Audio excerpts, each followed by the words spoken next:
Hi, I'm Todd Fergus, interventional cardiologist from Green Bay, Wisconsin. Today, we're talking about aortic stenosis, so let's get right into it.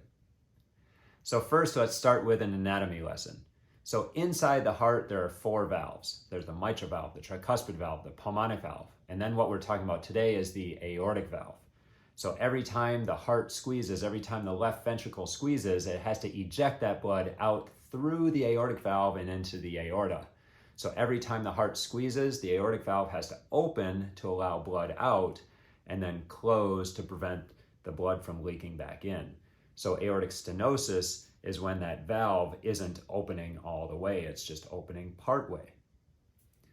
So what causes aortic stenosis? Well, for the most part, it's just normal wear and tear on the body. Just like when you get older, your eyes wear out, your hair wears out, your joints wear out, well, your aortic valve can wear out as well. There are some people who are born with a congenitally abnormal valve. The most common one would be a bicuspid valve, so someone who's born with just two valve leaflets instead of three. Those patients tend to develop aortic stenosis earlier on in age than a person with a normal tri-leaflet valve, but for the most part, aortic stenosis is just a disease of aging. So how is aortic stenosis diagnosed? Most commonly, it's picked up during routine physical exams when someone's doctor notices a heart murmur. A murmur is a whooshing sound that the blood makes as it's going through the heart, and if there's an abnormal valve or something causing turbulent blood flow, then that will make a whooshing sound. And with aortic stenosis, the valve leaflets aren't opening all the way, so the blood whooshes through that valve as it's exiting into the aorta. I liken it to sticking your thumb over a garden hose. When you stick your thumb over the hose, it makes a shh sound, and that's similar to what a murmur is. Now, after someone is discovered to have a heart murmur, oftentimes they will get an echocardiogram, that is an ultrasound of the heart. And that ultrasound not only allows us to see the valve moving, but allows us to estimate the severity of stenosis. So aortic stenosis is graded on a very complicated scale of mild, moderate, or severe. I'm obviously joking, there's nothing very complicated about it, but generally when the aortic stenosis is just mild or moderate, we just watch it, and then when it becomes severe, that's when we consider fixing it. Now, what are the symptoms of aortic stenosis? Well, generally people don't even get symptoms until the aortic stenosis is in the severe category, but the typical symptoms would be fatigue, shortness of breath, maybe chest discomfort, maybe even passing out. How do we treat aortic stenosis?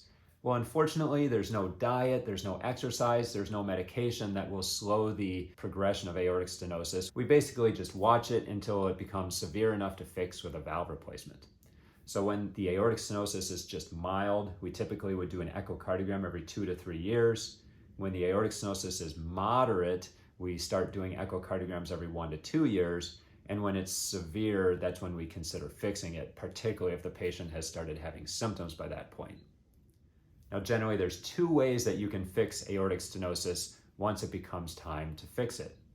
The first way is surgical aortic valve replacement, and that is open heart surgery where you cut out the old bad valve and sew in a new one, typically one that's either from a cow or a pig, or sometimes even a plastic and metal mechanical valve.